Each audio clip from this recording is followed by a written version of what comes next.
Bonjour, c'est Ursule encore. On est le 12 décembre 2021. Alors, je viens sur la trompette ce matin encore. Et je viens proclamer le retour de notre Seigneur Jésus-Christ. Soyez tous bénis. Amen.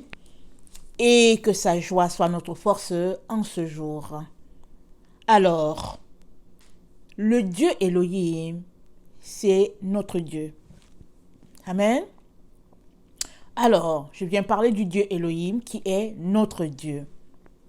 Qu'est-ce que ça veut dire Elohim? On sait que Dieu s'est présenté, le Dieu Adonai, le Dieu El Shaddai, le Dieu... attends, j'oublie tous les dieux, mais au moins El Shaddai, Adonai, Elohim. Voilà, je peux présenter 3 dieux. Amen. Parce que Israël, quand ils allaient adorer Dieu, Amen, Dieu donnait la révélation de lui-même. Et si j'ai bonne mémoire, quand Dieu s'est révélé à Abraham comme le Dieu El Shaddai, c'est quand il avait pourvu. Amen. Il s'est annoncé comme le Dieu El Shaddai.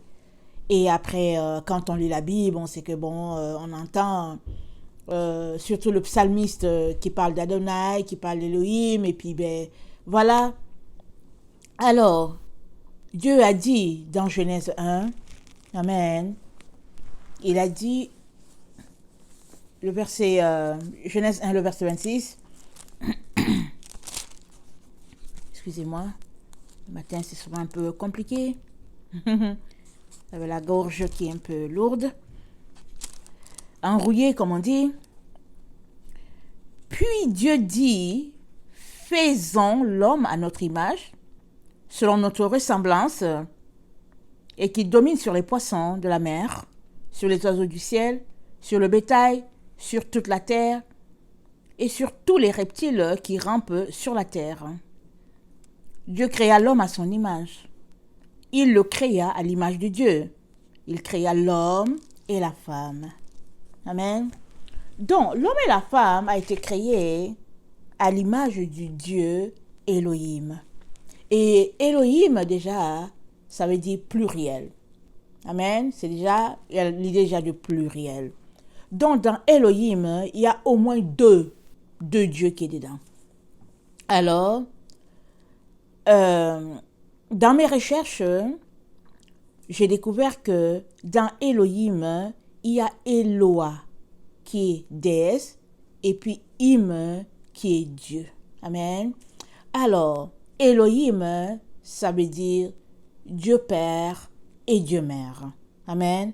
Alors, la mère, c'est Eloah, et puis le Im, c'est le Yahweh. Amen.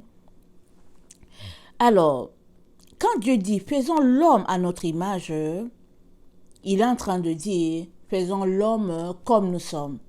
Et on comprend que quand Adam a été créé, amen, il a été créé d'abord tout seul, comme on peut le dire. Sa femme étant en lui. Amen. On va lire Genèse 2. Genèse 2, le verset 18 à 23. L'Éternel Dieu dit, il n'est pas bon que l'homme soit seul. Je lui ferai une aide semblable à lui. L'Éternel Dieu forma de la terre tous les animaux des champs et tous les oiseaux du ciel. Et il les fit venir vers l'homme pour voir comment il les appellerait, afin que tout être vivant portât le nom que lui donnerait l'homme. Et l'homme donna des noms à tout le bétail, aux oiseaux du ciel et à tous les animaux des champs. Mais pour l'homme, il ne trouva point d'aide semblable à lui. Alors l'Éternel Dieu fit tomber un profond sommeil sur l'homme, qui s'endormit. Il prit une de ses côtes et referma la chair à la place. L'Éternel Dieu forma une femme de la côte qu'il avait prise de l'homme et l'amena vers l'homme. Et l'homme dit, voici cette fois celle qui est eau de mes eaux et chair de ma chair. On l'appellera femme parce qu'elle a été prise de l'homme. Alors, je pense, je ne sais pas, à l'origine, dans le la Bible araméenne, c'est dit on l'appellera Isha. Je pense que l'homme c'est Ish et puis la femme Isha, on l'appellera Isha. C'est pourquoi l'homme quittera son père et sa mère, s'attachera à sa femme et les deux deviendront une seule chair. Donc voilà. Alors, on a donc l'histoire de la création, créée à l'image du Dieu Elohim. Amen. Mâle et femelle. Et pour nous qui connaissons l'histoire de la création et qu'on vient de lire, amen, Adam était seul et Dieu a dit, c'est pas bien qu'il soit seul. Et on voit que on a pris une partie de lui. Dieu a pris une partie. Il n'est pas parti de rien. Il a pris quelque chose qui était déjà là en Adam. Amen. Et il a fait la femme. Il a sorti le côté féminin d'Adam. Si bien que pour que les deux fonctionnent, amen, il faut qu'il y ait cette balance-là entre eux. Amen. C'est ça que Dieu a établi. Alors, donc, si on regarde bien notre chrétienté aujourd'hui, on ne semble pas voir le côté féminin. On nous a présenté un Dieu austère et un Dieu masculin. Arrêtons-nous, allons-y un peu, vraiment venez avec moi, allons-y à notre découverte. On nous a présenté un Dieu masculin et un Dieu austère. C'est comme s'il n'y a pas de côté féminin à quelque part. Tu regardes, tu te dis, mais ok, soit tu acceptes ça comme ça, soit tu arrives à un moment donné dans ta marche avec le Seigneur où tu es appelé à te poser cette question-là pour dire, c'est bizarre. Amen. C'est bizarre. Alors on va te présenter Dieu le Père, on te présente Dieu le Fils, on te présente le Saint-Esprit, tout est masculin. Et pourtant, Dieu dit, créons l'homme à notre image, selon notre ressemblance. Donc par la grâce de Dieu, je suis allée faire des recherches. Hier, c'était le sabbat, c'était une journée de repos, mais je bénis le Seigneur de ce qu'il a rendu ma recherche fructueuse. Il a fructifié. Amen. Il a rendu mon œuvre, il a fait prospérer mon travail de recherche hier. Alors, dans Deutéronome 30, le verset 1, il est dit, Dieu parle à Israël, il dit, lorsque toutes ces choses t'arriveront, la bénédiction et la malédiction que je mets devant toi, si tu les prends à cœur au milieu de toutes les nations chez lesquelles l'Éternel ton Dieu t'aura chassé, si tu reviens à l'Éternel ton Dieu, et si tu obéis à sa voix de tout ton cœur et de toute ton âme, toi et tes enfants, selon ce que je te prescris aujourd'hui. Je vais m'arrêter là. Il dit, lorsque toutes ces choses t'arriveront, la bénédiction et la malédiction que je mets devant toi. Alors, Dieu, c'est le Dieu qui balance les choses. Amen. Il est important d'aller dans la culture israélite pour comprendre ce principe-là. Et dans la culture hébraïque, d'où est tirée notre chrétienté, amen, il y a le concept de balance. Le Dieu qui envoie la bénédiction, il envoie la malédiction. Il y a deux chemins, il y a le chemin de la malédiction, il y a le chemin de la bénédiction. Et Dieu te dit, prends le chemin de la bénédiction pour que la malédiction ne tombe pas sur toi et pour que tu sois séparé de Dieu. Il te dit, prends le chemin de la bénédiction. Reste là sur le chemin, là où il y a la lumière. Ainsi, tu vas balancer. Amen. Tu seras en équilibre avec la lumière qui est Dieu. Par contre, si tu prends le côté des ténèbres, qui est la malédiction, tu seras en équilibre avec l'ennemi de nos âmes. Alors il te dit non, parce qu'avec Dieu, il y a toujours ce côté balance-là. Amen. Ça, c'est vraiment quelque chose de très visible et puis très tangible dans la culture hébraïque, d'où Dieu nous a greffés. Amen. Donc notre Dieu, c'est le Dieu de l'équilibre. Alors l'équilibre existe dans la création, partout où nous voyons, la Bible dit quoi? Que ce monde ne sera pas ébranlé, que ça dit que Dieu tient le monde dans sa main. Il a le contrôle du monde et tout. Et nous sommes appelés à nous sanctifier, à nous purifier pour être en équilibre avec Dieu, pour être un avec Dieu le Père, Dieu le Fils et puis le Saint-Esprit. C'est ça qu'il dit. Ça dit qu'on doit venir balancer, on doit venir créer, amen, créer l'équilibre. Parce qu'eux, ils sont en équilibre avec eux. Ça fait un. Amen. La création, la nature est en équilibre avec Dieu. Tout est en équilibre avec Dieu. Et puis il y a juste un. Amen. Un seul Dieu. Et c'est pourquoi il nous dit, par exemple, de ne pas tuer pour rien. Amen. C'est pourquoi il est très important de ne pas tuer pour rien. Il dit, par exemple, l'âme, il dit, attends. Il dit, la vie est dans l'âme. Amen. Et puis l'âme est dans le sang. Amen. Alors c'est pourquoi quand on regarde les concepts dans Lévitique, ce qu'il nous dit de manger, de ne pas manger, quand on va très bien lire, on va voir qu'il dit, non, il dit, au fait, il ne faut pas que tu manges la victime avec le sang, parce que l'âme est dans le sang, parce que Dieu ne nous a pas appelés à tuer, n'est-ce pas? Et puis, quand j'étais plus jeune, il y avait un monsieur là qui était, en tout cas, qui servait à la maison, amen, qui servait mon père, amen, c'était le serviteur de mon père. Alors, il nous disait que on était jeunes et puis bon, vous savez, les jeunes, ils ont toujours l'impression que les jeunes ont toujours l'impression que les autres ne connaissent pas. Donc quand il nous parlait, on se regardait et puis on tournait les yeux là. Mais aujourd'hui que je suis adulte et mère, je dis, oh Seigneur, quelle sagesse il avait. Amen. Il nous parlait. C'était un monsieur beaucoup plus âgé que mon père. Amen. Mais il était au service de mon père. Alors, il disait, si tu tues un chien, tu es capable de tuer une personne. Il nous disait ça. Alors, parce que quand il nous accompagnait à l'école et tout, il nous parlait dans la voiture. Souvent, on voulait tout simplement qu'il se taise. Mais il avait toujours quelque chose à dire. Alors, veut pas, ça réussissait quand même à entrer dans nos oreilles. Amen. Alors, il nous disait, si tu tues un chien, c'est que tu es capable de tuer une personne. Il dit, tu ne dois rien tuer. Et mon oncle qui nous a encadrés spirituellement, c'est celui qui m'a amené à donner ma vie au Seigneur, amen, qui m'a parlé, et puis par son enseignement, j'ai donné ma vie au Seigneur, j'avais peut-être 5 ou 6 ans.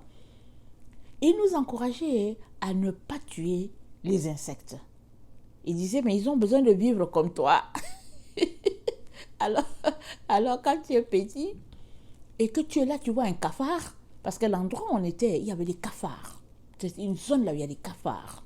Il y a d'autres zones où tu vas voir qu'il y a des souris, des choses là. Mais la zone où on était, il y avait des cafards, amen, en été. Et puis, dans la saison de pluie, il y avait des crapauds. Donc, vraiment, en tout cas, ça dit que des choses que tu ne veux pas voir, quoi. Alors, il nous disait, tu ne dois pas les tuer. C'est tout. Tu dois t'organiser, mais tu ne dois pas les tuer. On se disait, mais voyons. Parce que s'ils sont là, c'est parce qu'ils doivent exister. Ils sont importants. Sinon, Dieu ne les aurait pas envoyés. Amen. Il ne les aurait pas envoyés. Évidemment, si les cafards sont là et que c'est la saison sèche, comme on appelle ça, c'est qu'ils ont un travail à faire. Évidemment, quand ils débordent, donc voilà, s'ils débordent, ben, il faut appeler quelqu'un avec les insecticides pour pouvoir éliminer cela. Mais question de dire que notre Dieu qui a créé toutes choses veut qu'on soit en équilibre avec chaque chose. Parce que ça, c'est notre Dieu. Un Dieu d'amour, un Dieu de bonté, un Dieu paisible, un Dieu de vie. Amen, c'est ça notre Dieu. Alors, il nous appelle donc à être en équilibre parce que lui-même, il est le Dieu en qui se trouve le côté masculin et le côté féminin. Alors, mais quand on regarde autour de nous là, surtout quand on est en Occident, surtout quand on se retrouve à pratiquer la chrétienté, amen, telle qu'elle est pratiquée aujourd'hui, on est appelé à s'arrêter pour dire, on dirait qu'il n'y a pas de féminin à quelque part. Et ça, c'est pas parce qu'on veut à tout prix envoyer le féminin, mais c'est parce que ça, c'est la donnée qui a été enlevée exprès dans un but bien précis. Amen.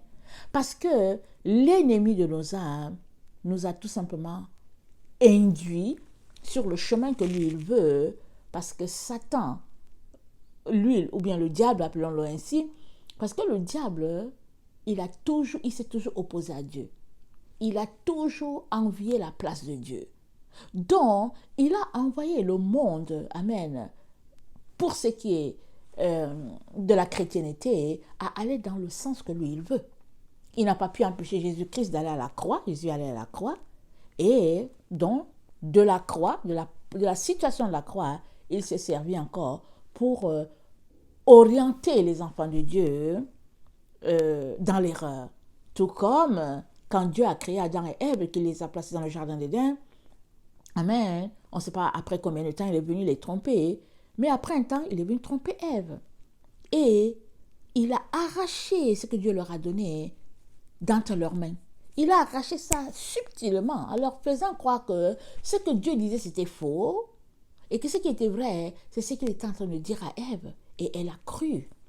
Et finalement, elle a perdu ce que Dieu lui a donné. Et puis, ben voilà. Donc, notre Dieu, donc, c'est ce Dieu-là qui est en équilibre. Et dans Deutéronome 4, le verset 24, dans Deutéronome 4, le verset 24, je vais lire, verset 24, voilà. Voilà ce qui est écrit. C'est écrit, car l'Éternel, ton Dieu, est un feu dévorant, un Dieu jaloux. C'est ça qui est écrit. Mais dans la version, je pense, araméenne, c'est écrit, Yahweh, votre Elohim, entre guillemets, masculin, féminin, est un feu dévorant. Amen. C'est précisé. Ça dit que, en français, c'est juste dit, votre Dieu. Point. Ils n'ont pas jugé nécessaire d'ajouter le détail. Mais, quand tu vas lire à la version originale, c'est écrit, car l'Éternel, votre Elohim, je mets entre parenthèses, masculin et féminin, est un feu dévorant. Alors, dans le verset 31, amen, de Deutéronome 4, c'est dit, car l'Éternel, votre Dieu, est un Dieu de miséricorde. Amen. C'est ça qui est écrit en français. En araméen, c'est écrit, car Yahweh, votre Elohim, masculin, féminin, est miséricordieux. Et on continue. Donc, c'est-à-dire, les détails ont été omis. Un détail, ils ont été omis. Pourtant, ils devraient être là. Parce que c'est important. Très, très important. Qu'on aime ou qu'on n'aime pas, on ne peut pas dissocier notre Dieu du concept de féminin et de masculin. Parce que notre Dieu, c'est ce qu'il est. Mais l'autre, le diable, celui-là qui se croit Dieu, qui se pense Dieu, il n'a que le côté masculin. Il est narcissique, c'est ça qu'il fait, c'est ça qu'il a inculqué dans notre monde. Et puis, Jésus-Christ a dit de lui, attendez, Jésus-Christ a dit de lui, je regarde mes références,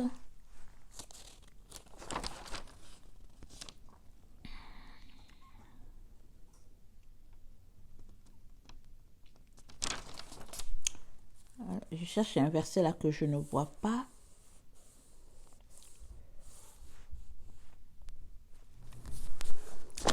Jésus-Christ a dit du diable que quand il ment là, il ment de son propre chef. C'est-à-dire qu'il met en place un mensonge, il l'établit, et puis voilà, ça vient de lui-même, et c'est dans le but d'écarter, amen, les enfants de Dieu, les éloigner de la vérité. Alors, je l'ai trouvé, c'est dans Jean 8. Dans Jean 8, je l'avais noté, et puis c'est pas toujours évident de voir certaines choses. Dans Jean 8, le verset 41, voilà ce que nous dit notre Seigneur Jésus-Christ. Alors il dit, vous faites les œuvres de votre Père. Ils lui dirent, nous ne sommes pas des enfants illégitimes. Nous avons un seul Père, Dieu. Jésus leur dit, Si Dieu était votre Père, vous m'aimeriez, car c'est de Dieu que je suis sorti et que je viens. Je ne suis pas venu de moi-même, mais c'est lui qui m'a envoyé. Pourquoi ne comprenez-vous pas mon langage? Parce que vous ne pouvez écouter ma parole. Vous avez pour père le diable, et vous voulez accomplir les désirs de votre père. Il a été meurtrier dès le commencement. Il ne se tient pas dans la vérité, parce qu'il n'y a pas de vérité en lui. Lorsqu'il profère le mensonge, il parle de son propre fond, car il est menteur et le père du mensonge. Alors, c'est dit, il ne se tient pas dans la vérité parce qu'il n'y a pas de vérité en lui. Le diable ne se tient pas dans la vérité. Tous les concepts qu'il a envoyés aux enfants de Dieu, ce n'est que des concepts de mensonge. Parce que la vérité, elle est divine. C'est Dieu qui établit la vérité. Ce n'est pas l'être humain qui établit la vérité. Ce n'est pas un théologien qui établit la vérité. Ce n'est pas par le bon vouloir de quelqu'un qui dit que, bon, voilà, on pense que... Non, la vérité, elle est divine. Elle a déjà été établie depuis, amen, depuis avant que Dieu ne mette en place le monde, il était déjà le Dieu de vérité. Amen. Alors, il est donc très important qu'on puisse demeurer dans la vérité avec Dieu. Et cela demande que nous soyons en équilibre avec ce Dieu-là. Rappelons-nous, Jésus-Christ a prié pour nous. Dans Jean 15, avant qu'il s'en aille, il a prié. Et qu'est-ce qu'il a dit dans sa prière? Sa prière est vraiment très frappante. Amen. Quand tu la considères, ça apporte les larmes aux yeux. Il dit,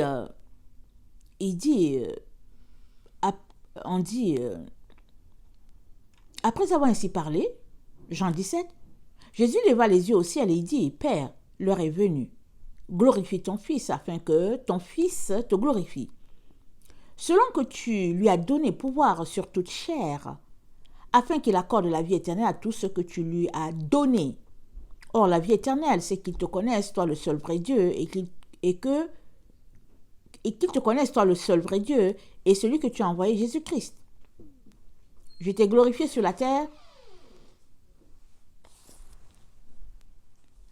selon que tu lui as donné pouvoir sur toute chair, afin qu'il accorde la vie éternelle à tout ce que tu lui as donné. Or, la vie éternelle, c'est qu'ils te connaissent, toi seul le vrai Dieu, et celui que tu as envoyé, Jésus-Christ. Je t'ai glorifié sur la terre, j'ai achevé l'œuvre que tu m'as donnée à faire. Et maintenant, Père, glorifie-moi auprès de toi-même, de la gloire que j'avais auprès de toi avant que le monde fût. J'ai fait connaître ton nom aux hommes que tu m'as donnés du milieu du monde. Ils étaient à toi, et tu me les as donnés, et ils ont gardé ta parole. Maintenant, ils ont connu que tout ce que tu m'as donné vient de toi, car je leur ai donné les paroles que tu m'as données, et ils les ont reçues, et ils ont vraiment connu que je suis sorti de toi, et ils ont cru que tu m'as envoyé. C'est pour eux que je prie. Je ne prie pas pour le monde, mais pour ceux que tu m'as donnés, parce qu'ils sont à toi. Et tout ce qui est à moi est à toi, et tout ce qui est à toi est à moi, et je suis glorifié en eux. Je ne suis plus dans le monde, et ils sont dans le monde. Et je vais à toi, Père Saint, garde en ton nom ce que tu m'as donné, afin qu'ils soient un comme nous. Lorsque j'étais avec eux dans le monde, je les ai gardés en ton nom. J'ai gardé ce que tu m'as donné. Et aucun d'eux ne s'est perdu, sinon le fils de perdition, afin que l'écriture fût accomplie. Et maintenant je viens à toi, et je dis ces choses dans le monde, afin qu'ils aient en eux la joie parfaite. Je leur ai donné ta parole, et le monde les a haïs, parce qu'ils ne sont pas du monde, comme moi je ne suis pas du monde. Je ne te prie pas de les ôter du monde, mais de les préserver du mal. Ils ne sont pas du monde, comme moi je ne suis pas du monde. Sanctifie-les par ta vérité, ta parole est la vérité. Comme tu m'as envoyé dans le monde, je les ai aussi envoyés dans le monde, et je me sanctifie moi-même pour eux, afin que eux aussi soient sanctifiés par la vérité. Et Dieu a prié pour nous. Amen. Jésus-Christ a prié pour nous. Et ça, c'est la prière qu'il a adressée à son Père. Il dit, il veut qu'on soit un. C'est ça qu'il a dit, comme nous. C'est-à-dire, il est un avec son Père. Il veut qu'on soit un. Alors, la seule manière pour nous d'être un avec notre Seigneur Jésus-Christ et puis avec Dieu le Père, c'est que nous puissions nous accorder dans la vérité avec lui. La vérité de Dieu, pas la vérité des hommes, pas la vérité mise en place par l'ennemi de nos âmes, celui-là qui veut nous perdre. Alors, dans Jean 8, le verset 47, il dit, « Celui qui est de Dieu écoute les paroles de Dieu. Vous n'écoutez pas parce que vous n'êtes pas de Dieu. » Nous sommes de Dieu, n'est-ce pas? Et nous écoutons les paroles de Dieu. C'est pourquoi un enfant de Dieu, malgré les sentiers erronés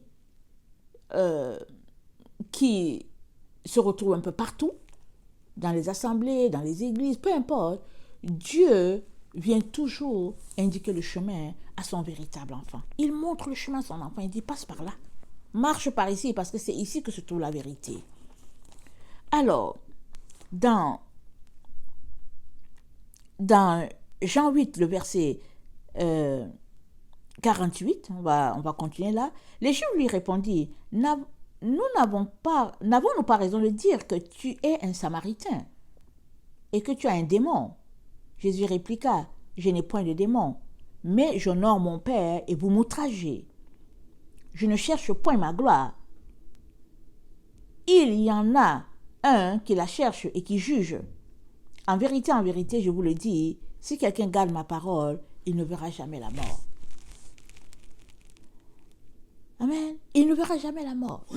Les autres, ils sont là, ils trouvent, c'est-à-dire ils ont établi un point à leur niveau, les pharisiens. Et Jésus devait se conformer là. Oh, Jésus-Christ, c'est lui la vérité, il est la parole. Donc, étant la parole, amen, ils voyaient que là où ils avaient amené le peuple, c'était du faux. Et finalement, au lieu de se repentir, ils ont plutôt jugé de dire que Jésus avait un démon. C'était plus facile pour eux de dire qu'il avait un démon. Et puis finalement, nous savons comment il a fini. Ils ont fini par le sacrifier lui pour dire, ok, on va le livrer celui-là, parce qu'il nous fatigue. Alors, l'image de notre Dieu Elohim, Père et Mère, a toujours été dans la culture hébraïque, dans la culture araméenne. Ça a toujours été là parce que ça vient de là. Alors quand notre Dieu dit de retourner à l'Est, amen, il est en train de nous dire d'aller à l'origine. Parce que l'église d'origine, l'église est née à l'Est, à l'Orient, c'est là-bas que l'église est née. Alors finalement, petit à petit, elle a quitté l'Orient, amen, et puis elle s'est retrouvée en Occident, et puis en Occident, on a décidé de faire de l'église ce qu'on voulait, amen, on a rendu notre Dieu un Dieu vraiment masculin, avec dans tout son caractère, faisant tout pour que le côté féminin ne paraisse pas. Mais on ne peut pas fonctionner comme ça. C'est-à-dire que tu as beau dire, ok, d'accord, je suis chrétien, et puis à un moment donné, tu vas t'arrêter pour demander, mais où est le côté maternel? Pourquoi? Parce que dans nos familles, il y a maman, il y a enfant, et il y a papa. Alors s'il y a une maman, c'est parce qu'il y a un papa. C'est pourquoi l'enfant peut dire maman, et il peut aussi appeler papa. Parce que si l'enfant n'appelle pas maman et papa, alors ça veut dire qu'il n'est pas un enfant, il n'est pas un humain. Même quand les familles sont reconstituées et qu'ils se retrouvent à dire que, ok, on peut se mettre les conjoints du même sexe ensemble, il y a toujours un que l'enfant appelle maman et l'autre l'enfant appelle papa. Pourquoi? Parce que Dieu a établi la chose, c'est Dieu qui l'a établi. Alors, notre Dieu donc nous informe et nous révèle qu'il est le Dieu Elohim et qu'on ne peut pas dissocier, qu'on ne peut pas ôter. Amen. De nos croyances, de notre foi. Et je suis tombée sur un témoignage, amen, d'une dame, au fait, qui allait étudier la théologie. Et elle a décidé d'aller étudier la théologie, je pense en Israël, ou bien, bon, voilà, dans ce coin-là.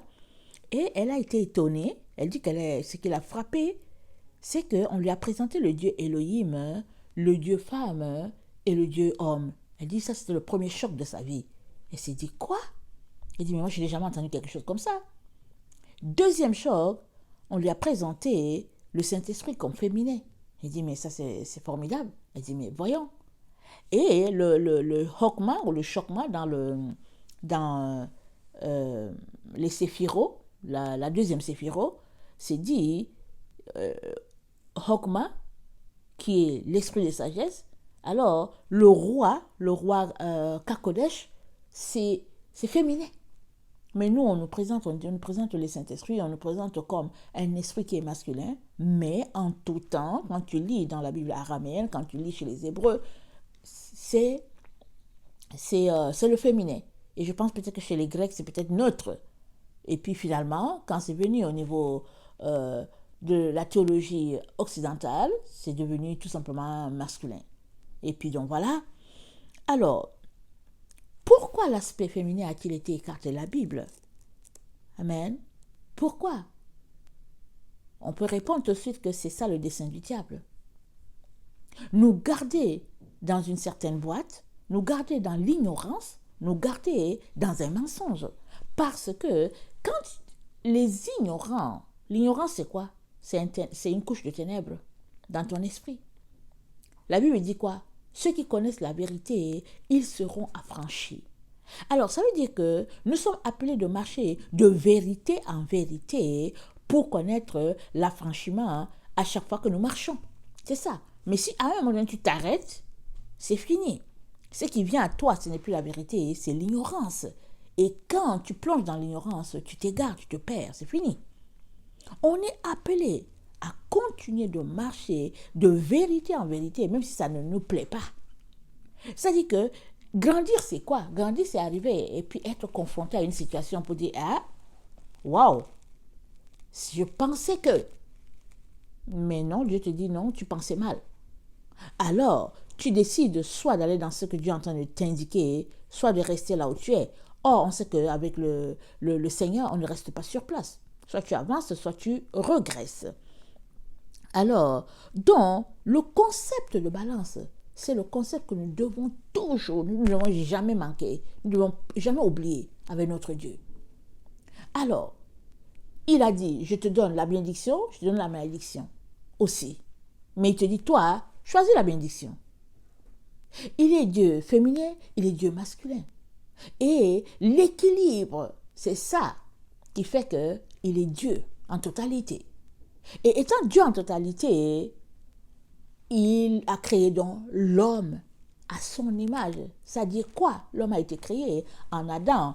Avant que le côté féminin sorte, il était pleinement homme et puis femme. Il avait ce côté-là en lui, Adam.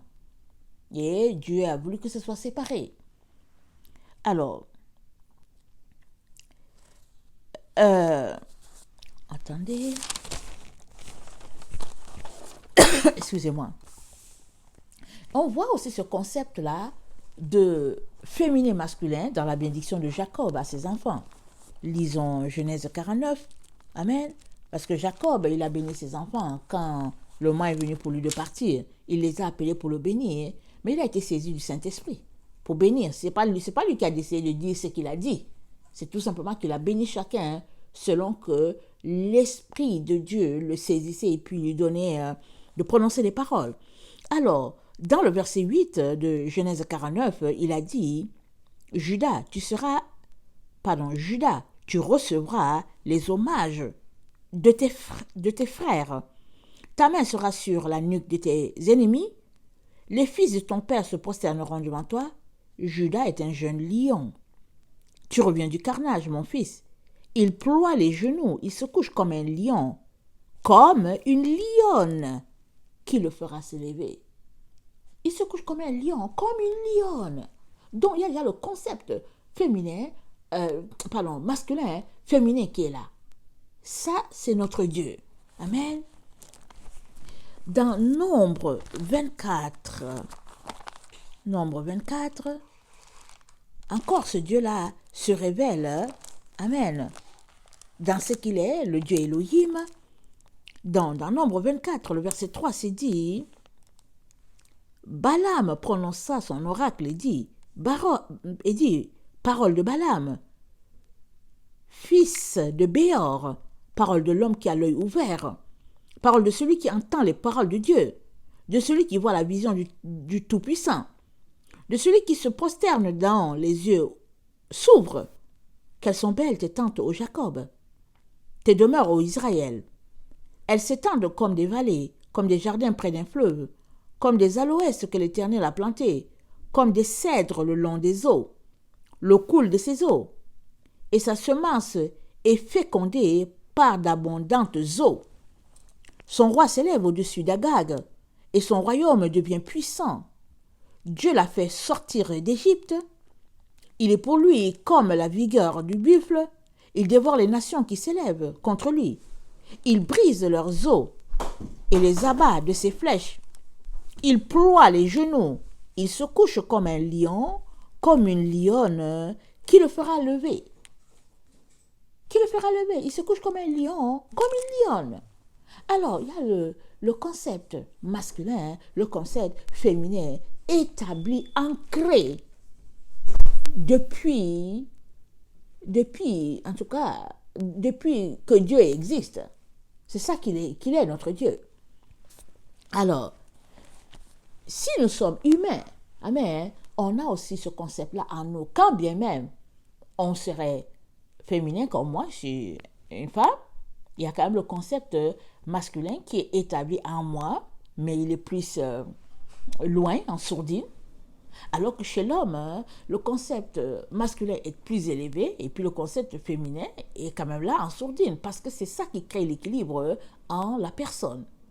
La bénédiction, la malédiction, le féminin, le masculin. C'est là, c'est établi. C'est Dieu qui l'a établi comme ça. Alors, donc malheureusement, marcher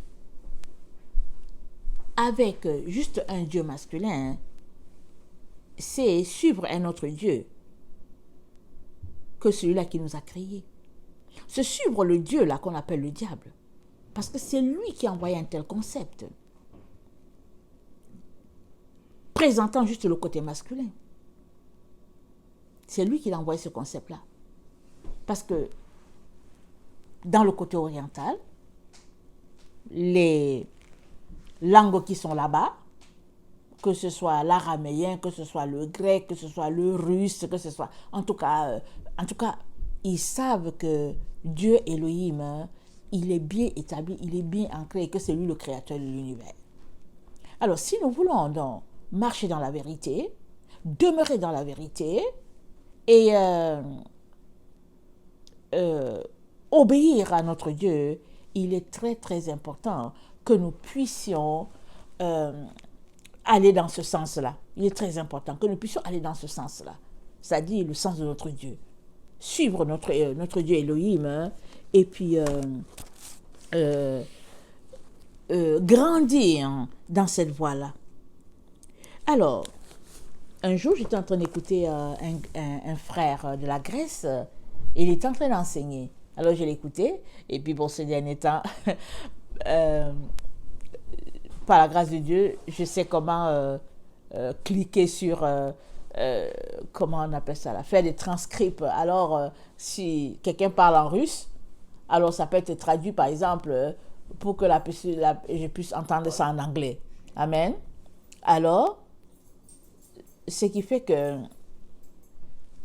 j'écoutais ce frère-là et il a dit sur le chemin d'Emmaüs, alors que Jésus-Christ marchait avec ces femmes-là, et puis finalement, elles l'ont invité dans leur maison, c'est là que leurs yeux se sont ouverts, et puis ces femmes, j'ai dit, attends, de quoi ils parlent? Les femmes sur le chemin d'Emmaüs? Moi, je sais qu'il marchait avec ses disciples, ils ont juste dit disciples, pour ne pas nous préciser que c'est des femmes. Mais lui, dans sa Bible à lui, c'était écrit, il a marché avec 2 femmes. Il est venu, il était caché. Les 2 femmes ne l'ont pas reconnu. Elles l'ont invité à manger. Il est entré. Au moment de la nourriture, il a prié, leurs yeux se sont ouverts et il avait disparu. Donc, ces personnes sont retournées à Jérusalem pour dire qu'il est venu chez nous. Mais jamais dans nos Bibles, on nous a dit que c'est 2 femmes. Jamais. C'est fait exprès pour qu'on ne sache pas. On nous a juste présenté ses disciples sur le chemin d'Emmaüs. Et lui, le grec, il parle, il dit que c'est deux femmes. Alors quelqu'un peut me dire, Ursule, peut-être que ce qu'il dit c'est faux et que c'est toi qui dis la vérité. Mais malheureusement, la Bible elle a été traduite de l'araméen ou bien du grec. Donc à partir de ce moment-là, je ne peux pas dire que c'est le texte d'origine qui est faux. Je peux juste dire c'est le second parce qu'on sait qu'il y a eu beaucoup de traductions. Amen. Alors le problème, c'est pas tant le fait qu'il y a eu beaucoup de traductions, mais c'est qu'est-ce qui a été dépensé comme énergie pour pouvoir cacher certaines choses. Il y a des traductions où on ne sait pas, c'est tout, et puis qu'on met le mot qu'il faut. Mais il y a d'autres, c'est fait exprès. Surtout le concept féminin qui a été éliminé, qui a été enlevé. On voit tous les efforts qui ont été faits pour que ce soit ôté. Et malheureusement, en tant que les enfants du Dieu vivant, on ne peut pas enlever ce concept-là. On peut juste demander à Dieu, Seigneur, ouvre mes yeux, enseigne-moi encore, pour que je reçoive encore. Parce que si toi et moi sommes des êtres vivants, amen, c'est parce que nous avons été créés à l'image de ce Dieu-là. Et s'il a créé Adam et Ève à son image, c'est parce qu'en lui, il y a déjà le féminin, le masculin. C'est dans tout. Regardez dans les animaux, regardez même dans les fleurs. Regardez, j'ai oublié toute ma botanique, mais tout est dedans. Même la fleur. Il faut le masculin et le féminin pour qu'il y ait cette fécondation-là, afin que ça puisse donner un fruit à la fin. Alors, tout cela pour dire que notre Dieu Elohim, c'est lui qui est notre Dieu. Amen. C'est pas le Dieu qu'on nous présente comme masculin, mais le Dieu qui est le nôtre, qui est notre Père, c'est le Dieu Elohim. Il a le côté masculin, il a le côté féminin. On doit bien inculquer ce principe-là en nous. Amen. Et sortir de tout mensonge, de toute subtilité qui veut nous conduire sur l'autre chemin. Parce qu'on est dans le temps où Dieu est en train de faire la séparation entre les ténèbres et la lumière. La Bible nous dit quoi? Elle dit, attendez, je vais le lire exactement comme c'est, dans Genèse 1. Dans Genèse 1, c'est dit, attendez, au commencement, Dieu créa les cieux et la terre. La terre était informe et vide, et il y avait des ténèbres à la surface de l'abîme. Et l'Esprit de Dieu se mouvait au-dessus des eaux. Dieu dit que la lumière soit, et la lumière fut. Dieu vit la lumière. Dieu vit que la lumière était bonne. Et Dieu sépara la lumière d'avec les ténèbres. Amen. Dieu sépara la lumière d'avec les ténèbres. On est encore là, au point où le millénium va commencer. Et Dieu nous dit qu'il est en train de séparer la lumière d'avec les ténèbres. Tout ce qui est lumière va se séparer de tout ce qui est ténèbres. Ça veut dire quoi pour toi et moi? Ça veut dire qu'on doit tout faire pour sortir de toute voie de mensonge. Même si ce mensonge-là est juste tout petit, on doit s'en débarrasser. On doit venir devant Dieu. On doit le confesser. On doit tout faire pour que quand la séparation aura lieu, amen, à ce moment-là, là, il y a la consommation des péchés, comme Dieu l'a dit, amen, quand ça aura lieu, il ne faudrait pas que tu te retrouves du côté des ténèbres, parce qu'il y a eu des ténèbres qui sont restées en toi. Non, tu dois te débarrasser de toutes ténèbres. Et ça, c'est un exercice volontaire, c'est un exercice de confession, c'est un exercice de pouvoir se remettre en question, parce qu'on ne sait pas tout, n'est-ce pas? On ne sait pas tout. Toi, tu sais quelque chose que moi, je ne sais pas, et moi, je sais quelque chose que tu ne sais pas. Alors, si je t'apporte une information, même si ça te choque, prends-la, va chercher la face du Père, humilie-toi. Dieu résiste aux orgueilleux, mais il fait grâce aux humbles. Notre Dieu fait grâce aux humbles. Alors l'humilité, c'est de venir dans un état de repentance, un cœur soumis, un cœur contrit devant Dieu pour dire, Seigneur, viens à mon secours, aide-moi, et ce Dieu-là, notre Dieu, il t'aidera. Amen. Ton Dieu, le Dieu Elohim. Alléluia, soyez bénis. Amen et amen.